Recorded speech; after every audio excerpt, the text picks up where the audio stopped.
So, trait approach. A trait approach which started centuries ago with descriptions of big people, prominent leaders, I don't know, Alexander the Great, Julius Caesar. You will give me more names later. So it attempted to identify characteristics that account for the effectiveness of leadership.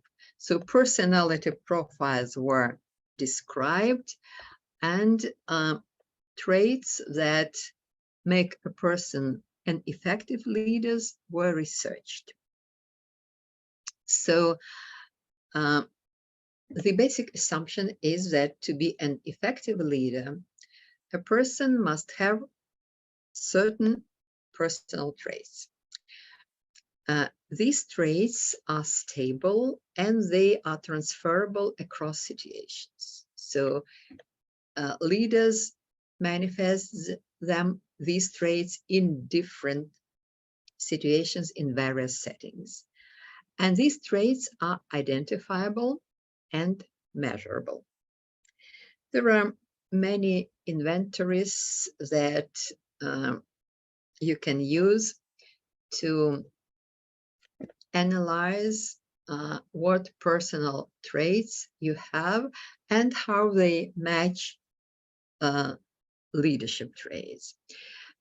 So research on this was done over and over again, and you have good description of this in the textbook.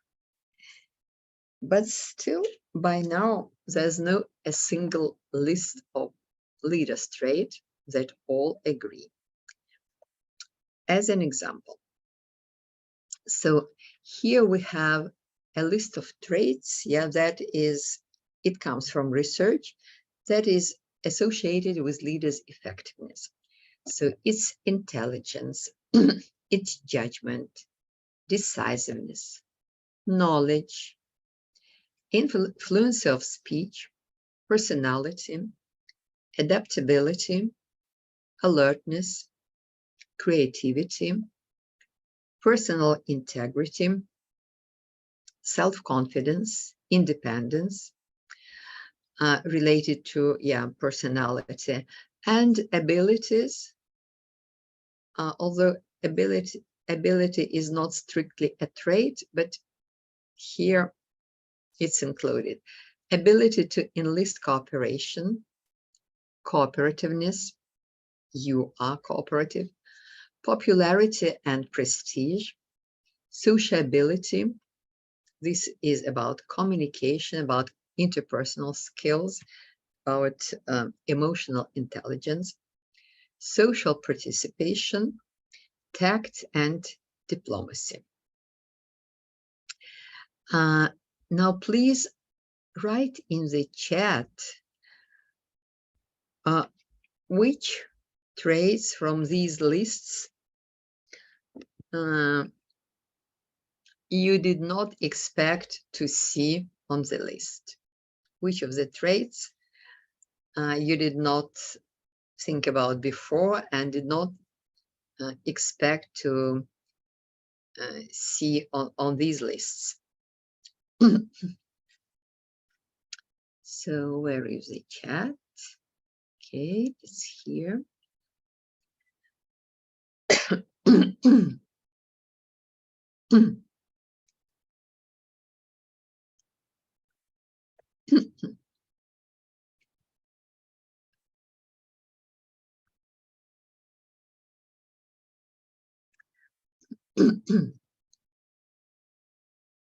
Is there anything that looks like a surprise to you from these lists? Or if there is nothing that you didn't think about before, just write. Yes. I think the tech and diplomacy is quite.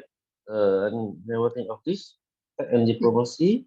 And another is popularity and prestige. Yeah, prestige. these two.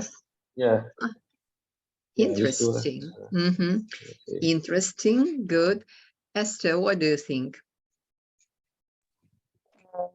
Fluency of speech. Fluency of speech. Okay.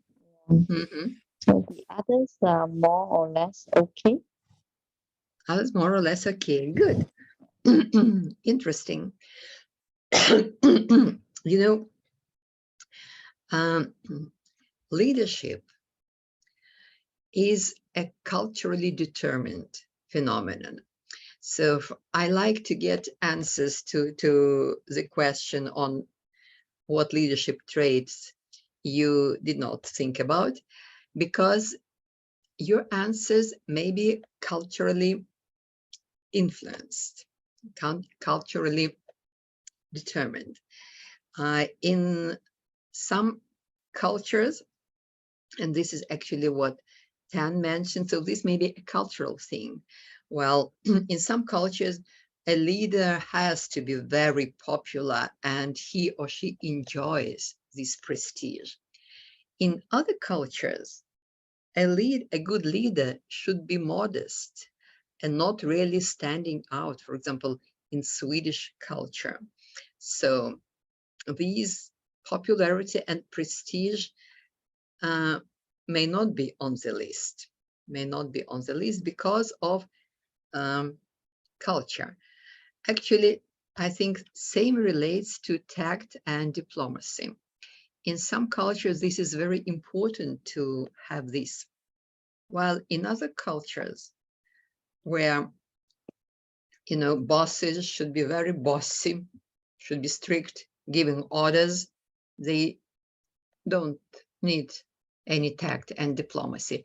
And this is accepted as a norm in some cultures. So these are culturally determined. There's another list of traits, just a second, like self-management, acting strategically, thinking ahead, planning ahead, being a good and effective communicator, a good speaker and listener, being accountable and responsible, having clear goals, both having clear personal goals and being clear about organizational goals, managing complexity, don't being afraid of it, fostering creativity and innovation, creating lasting relations, learning agility, learning quick response because situations nowadays are very dynamic, team building and promoting teamwork. Now, please look through the list again and think for yourself. How many of these traits, I will not be asking which of the traits. This is personal, so you can keep it to yourself. So think how many of the traits you need to develop from the list. Yeah. And I will do the same. Now let's take 2 minutes to think about this. Yeah, and then we will share. I will share it with you as well. So just 2 minutes for this. Yeah. One.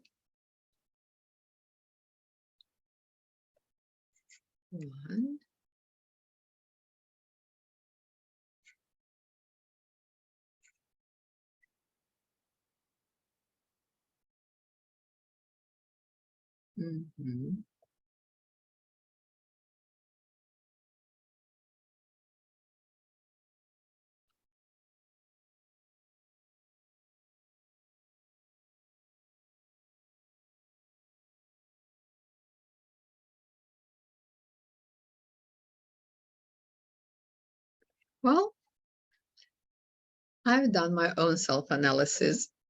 So I think there are at least 3 traits that, or maybe even 4, that I need to work on. Yeah. How about you? Hi, so far what I'm thinking of is the team building and promoting teamwork. Mhm. Because so far this area I leave it to the the managers to handle this. Maybe I can take a lead on this and Mm. have a hands-on involved in this area because I didn't too much effort on this part. Mhm. Yeah. Mhm. Thank you. Esther, how about you? For me, fostering the creativity and innovation. Mhm. Because in finance and accounting is kind of the mindset is not so open Mhm. to Right. think out of the box. So Yeah. I think creativity part is something that I lack.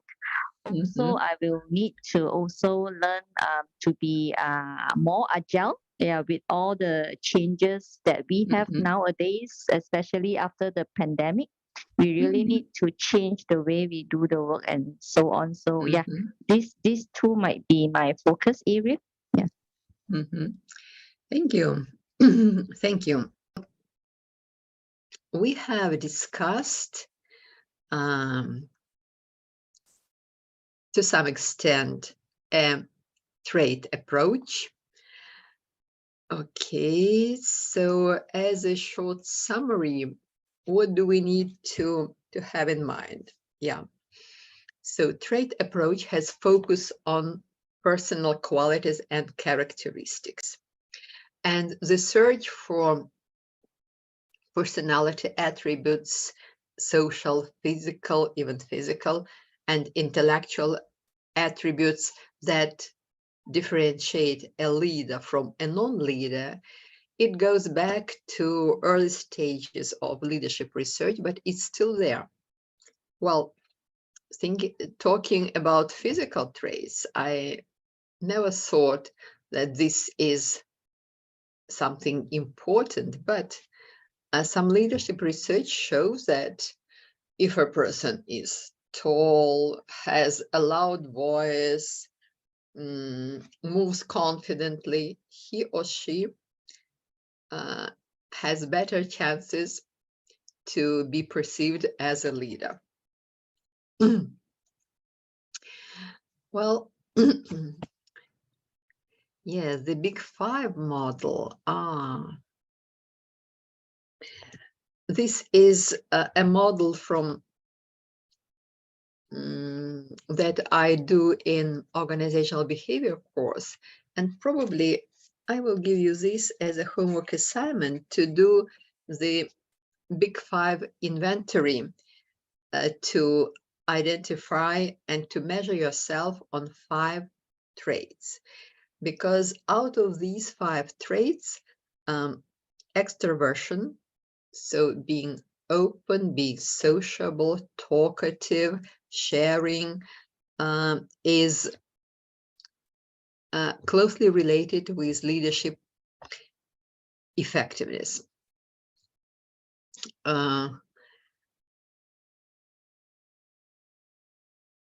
Other traits from Big Five, such as agreeableness, emotional stability. Then there's conscientiousness, difficult word to pronounce, and openness to experience. They are also show relationship to leadership, although not as strong as extroversion. So there are more things to discuss and to learn about trait approach. So good leaders who like being around people, they are able to assert themselves, to act confidently and to be extroverted.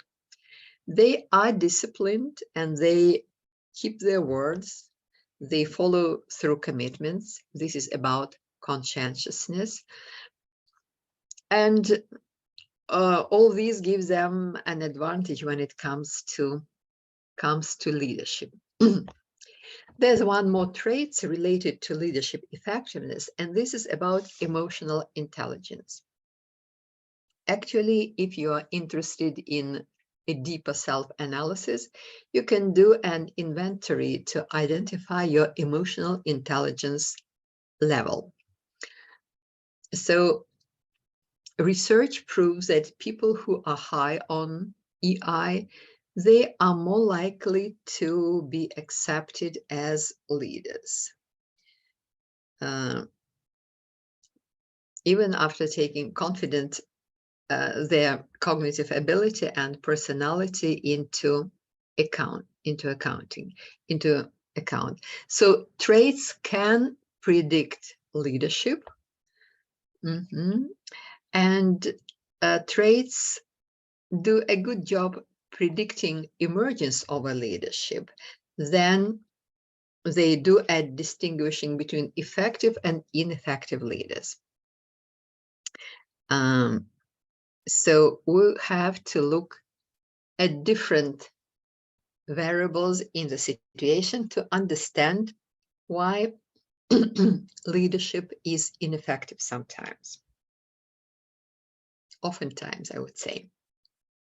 So after years and years of research focused on traits, researchers were quite disappointed with the results, because even if you have a list of traits of a good leader, it does not guarantee your effectiveness. Trait approach cannot predict effectiveness. So researchers from different schools decided, okay, we will put traits aside and we will look at what actually leaders do. This was a question that asked the research, what leaders do? Well, the research was quite interesting and simple. So psychologists followed a number of leaders every day and recorded everything that a leader did during the day. All the details were recorded. After a few weeks of this observation, researchers looked at the lists and classified similar behavior into two groups. Let's go to behavioral approach now.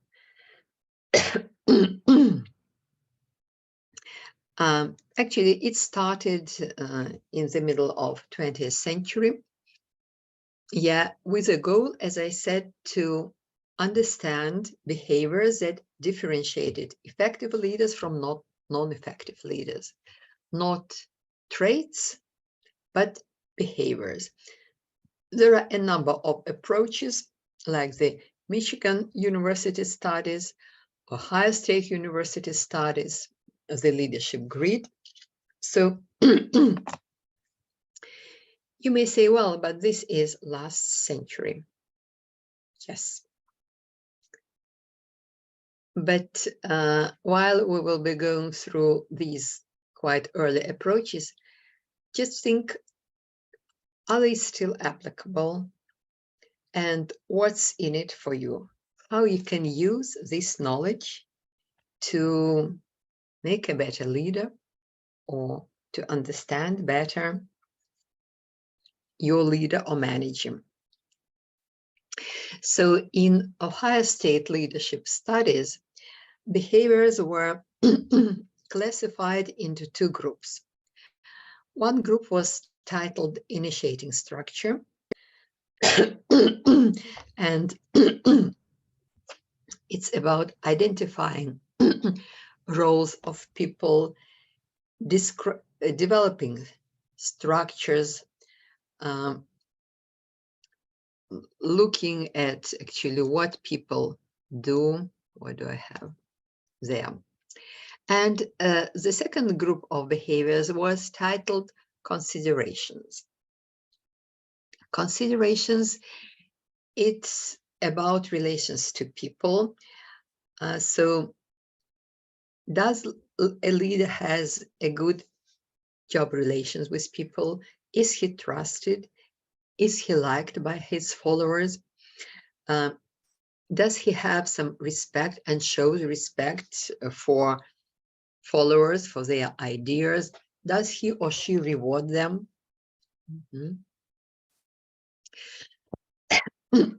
Second study, again, around that time, the Michigan Leadership Studies classified leader behavior into two groups, job-centered and employee-centered.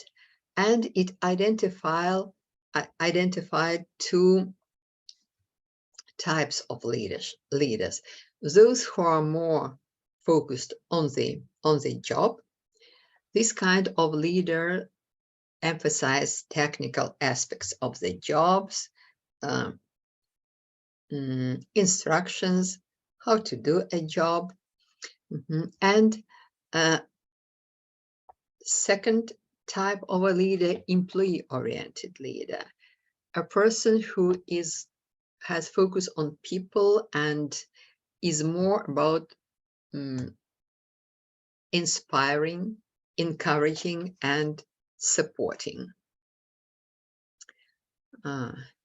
Actually, these four basic leadership styles, they relate to Ohio State University. I will change the place for the slide. So, four basic styles are the following: high on consideration and high on initiating structure. Ideal leader, high on everything. Second style is high on consideration. This is people's side of leadership, and low on initiating structure. Task may suffer a little bit because of this low on structure. 3, low consideration and high initiating structure. Here, people's side of leadership is not that strong. And low consideration and low initiating structure. So low on people, low on structure. Is there a style like this? Probably yes. Can this style be efficient? Can it bring any results? Well, please think and give me an example of an organization where actually this style can be quite appropriate. Low consideration, low on people, and low on initiating structure. You can use another name for this style. Here you see autocratic. They are high on structure, but they control, they do not care for people. Democratic, involve people into decision making. And this, what I asked you, low on structure and low on consideration, these are so-called laissez-faire leaders, those who actually do not do much in their leadership role, but still, can this work? Do you have any example of an organization when this kind of leadership is not a disaster? Maybe it's your organization.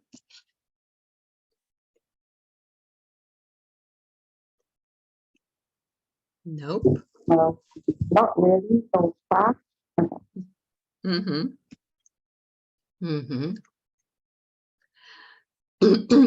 You know, if you think of not of a business organization, but as an example where this can be quite appropriate. Think of a scientific organization or scientific research organization.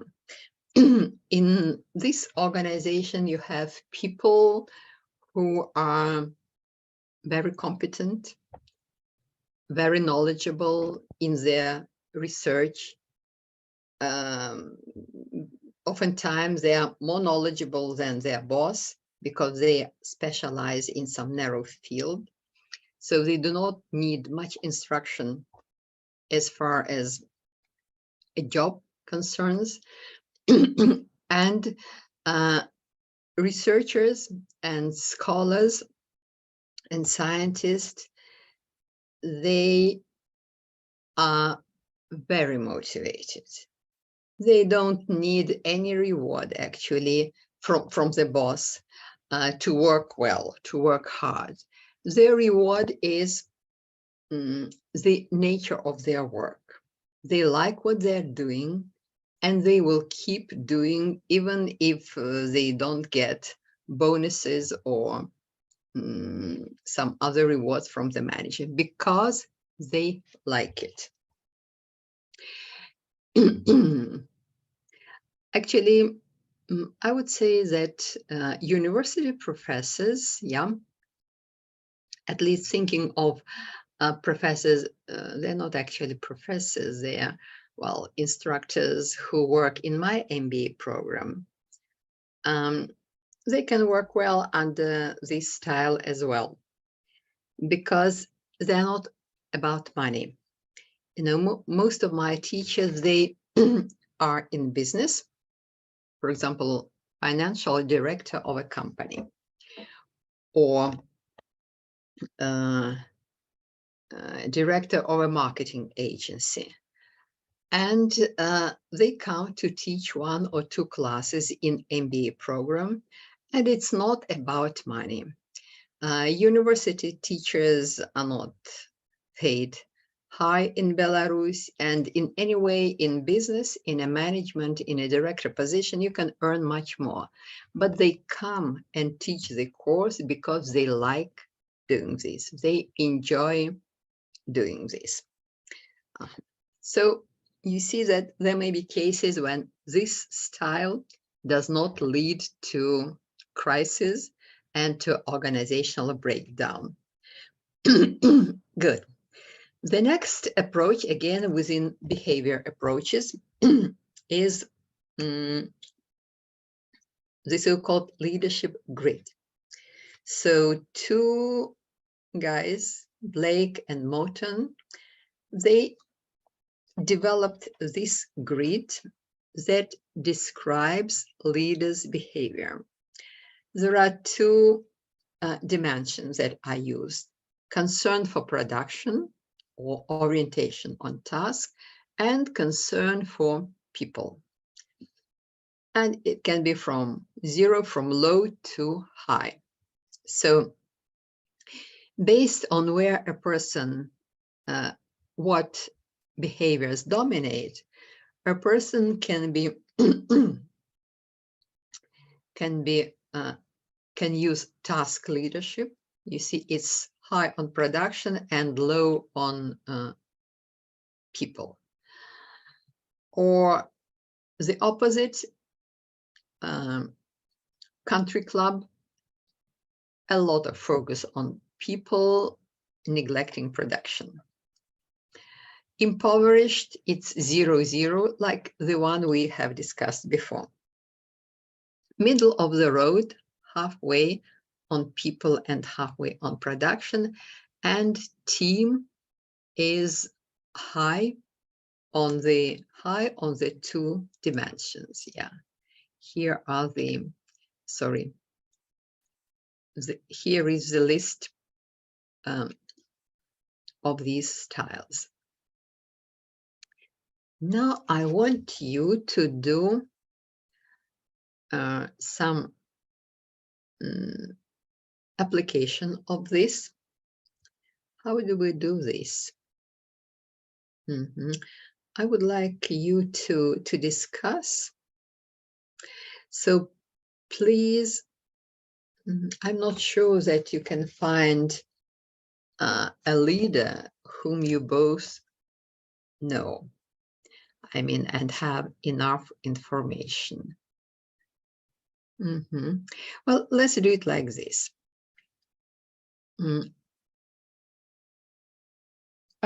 Please remind me, both of you have a boss above you. Is that so? Do you have a boss? Tan and Esther, someone who is your boss? No. It's a pity. Esther, how about you? Yeah, I have. Good. Then please discuss, you two, Esther's boss, and Tan, please ask questions, trying to understand from Esther's answers what kind of leadership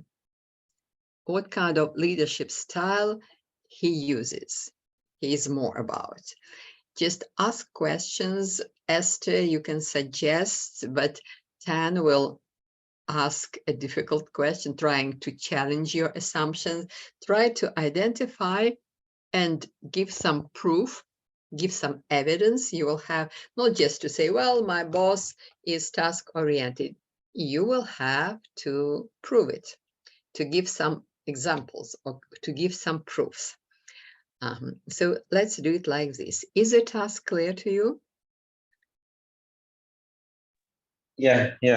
Good. Okay. So I will give you 5 minutes. I will leave you, I mean, so that you can openly discuss. And after 5 minutes, you will have to present your findings.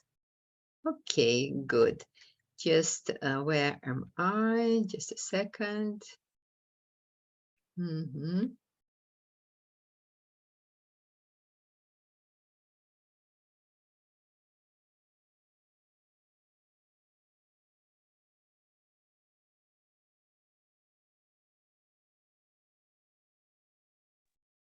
Actually, I haven't checked.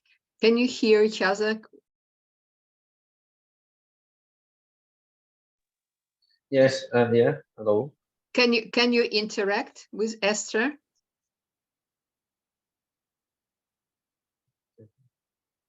Yeah, okay. Okay, so you can talk. Then I am away for 5 minutes. Please start discussing. If there's anything, I don't know.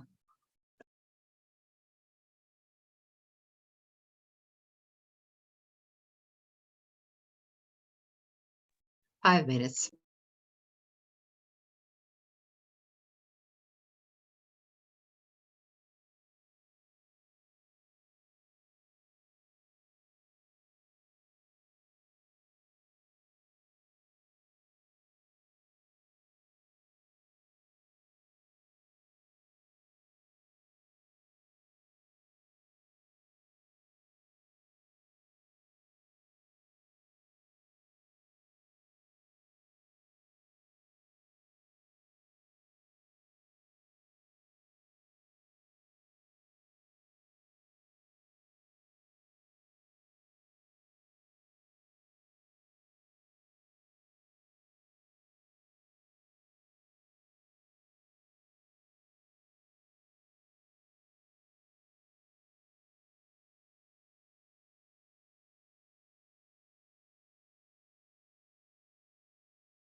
Esther, maybe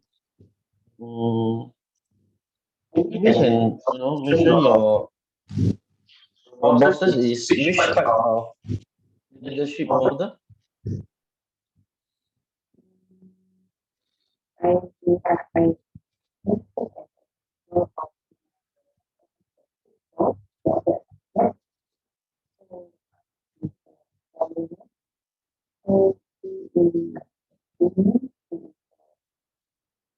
Team type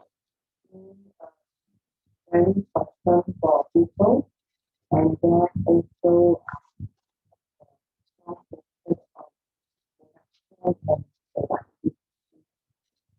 so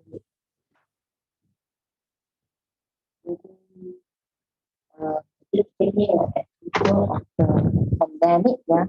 So our company need to shut down previously during pandemic, and a lot of people are actually afraid, yeah, COVID and so on.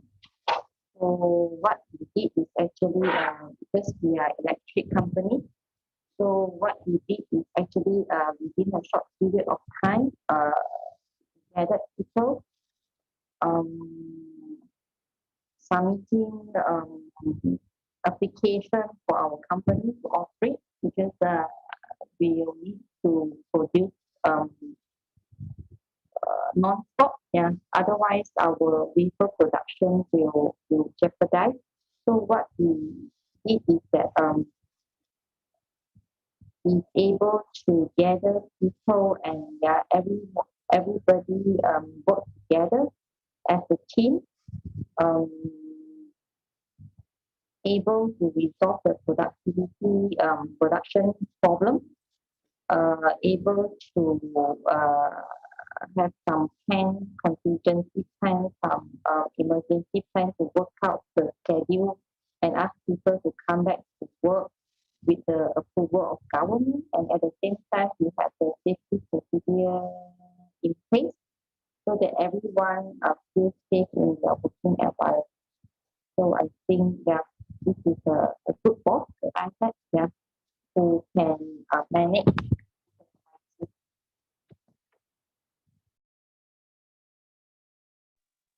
Okay, very good. But then if you so if you emphasize on clean more, I sure got some part that is not taken care of, right?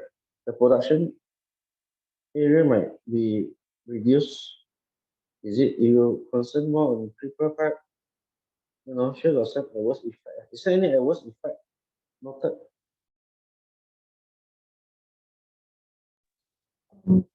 Able to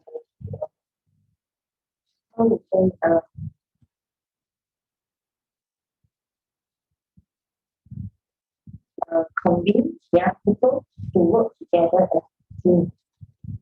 Because of what is done, and for the company, because being a careful the Sorry, this sound means that time is up, and you can decide who will present your answer. Either Esther or Tan will summarize what he heard from her. It's up to you to decide.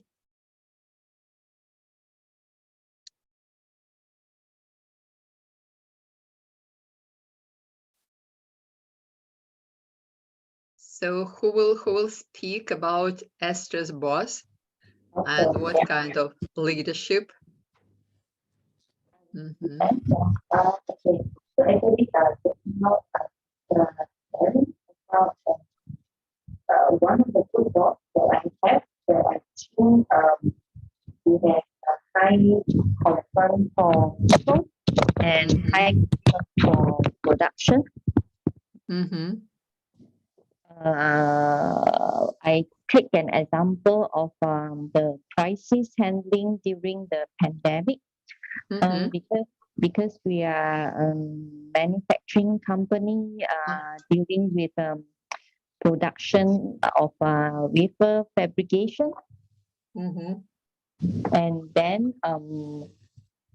how to say, we cannot stop our production, but during the pandemic, we received a government order that everyone need to stay home. I mean, during the early days, and then all the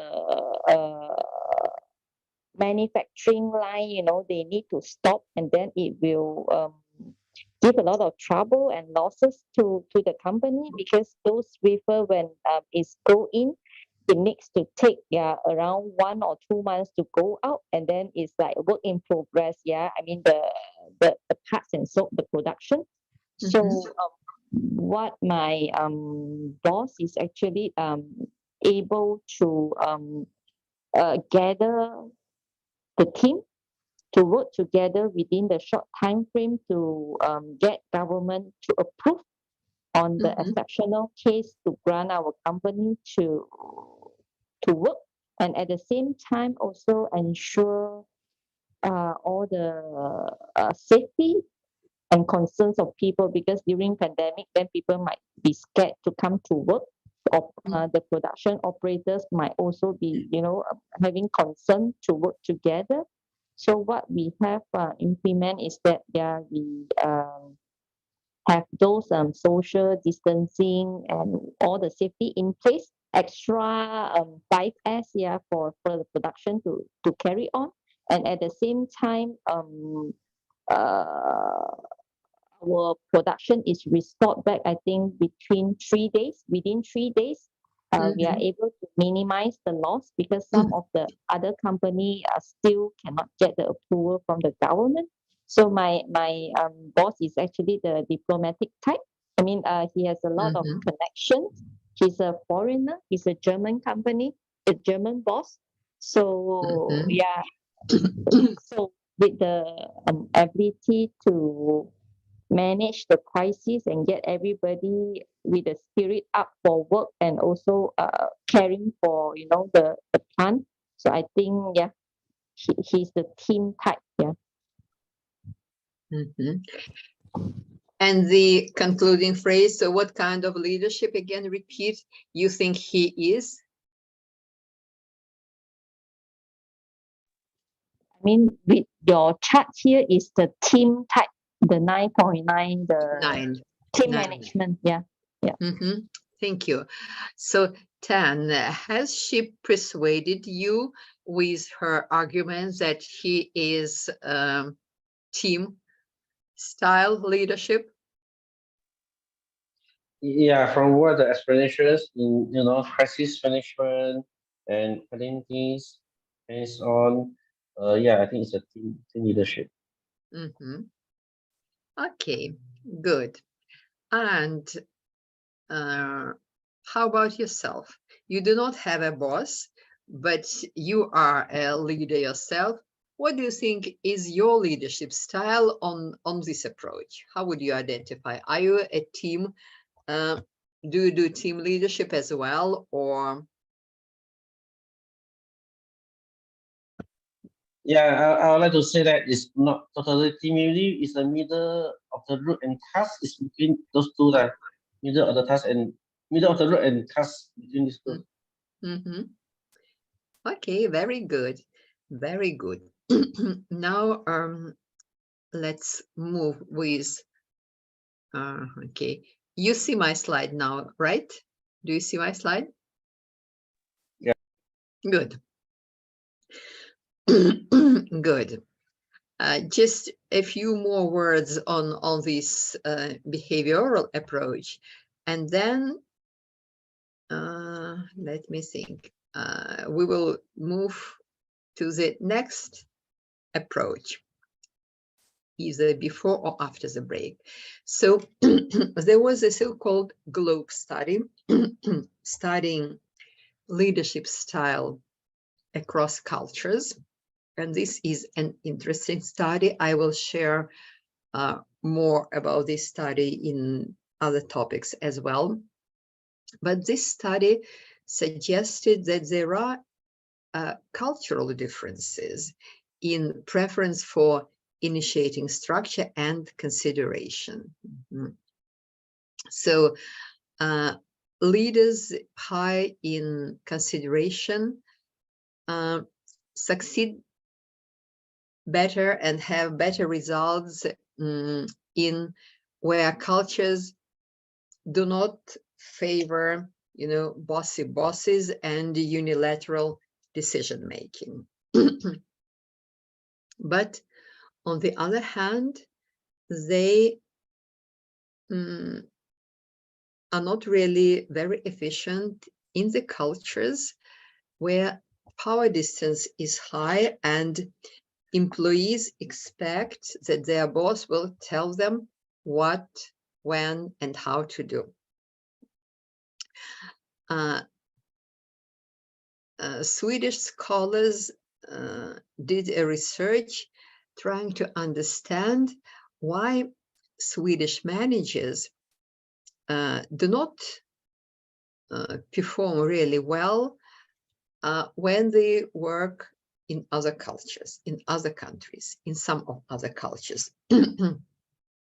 And they came up with a finding that this is because of specifics of Swedish culture.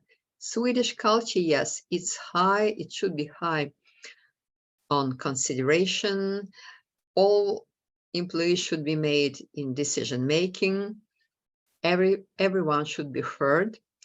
But when a Swedish manager working for an international company is appointed to a position in some African countries or Latin America countries, his kind of leadership is not perceived as leadership, because in those cultures, a boss should be a boss. And if a boss asks for your opinion, it's a weak boss or incompetent boss. Doesn't he know what to do? Why is he or she asking me? This is a question that people in many cultures will ask. Or doesn't he want to take responsibility? He is the boss. I'm not. I will do what he tells me. So there are certain cultural factors that influence leadership behavior. So, okay. From this slide, probably we have discussed the first and the second point, that traits and behaviors do not guarantee success, because context in which leadership happens matters as well. And sometimes it can facilitate leaders' effectiveness or counteract if there is no a proper match between leader and the context. Well, it looks like we are moving quite well, and today we can start as well a contingency approach that is actually planned for the next class. But contingency approach has a number of models, and it's something that is good to try to apply, try to practice. That's why we will discuss some of the approaches today, and then we will have more time to apply those models in the class next time. I have a number of very good activities where you can take the model and apply it to your situation, apply it to your company. That's why we will start today, and later we will continue. But actually, logically, we have finished the behavioral approach, and it's good to understand leaders' behavior, it's good to understand your own behavior as a leader, but it's not the only thing that is important for your leadership success. As we said, context or situation matters and matters a lot. I suggest that we have a second break right now, and then we will move to this big contingency approach. We will look at the situation at hand that makes leader either effective or ineffective.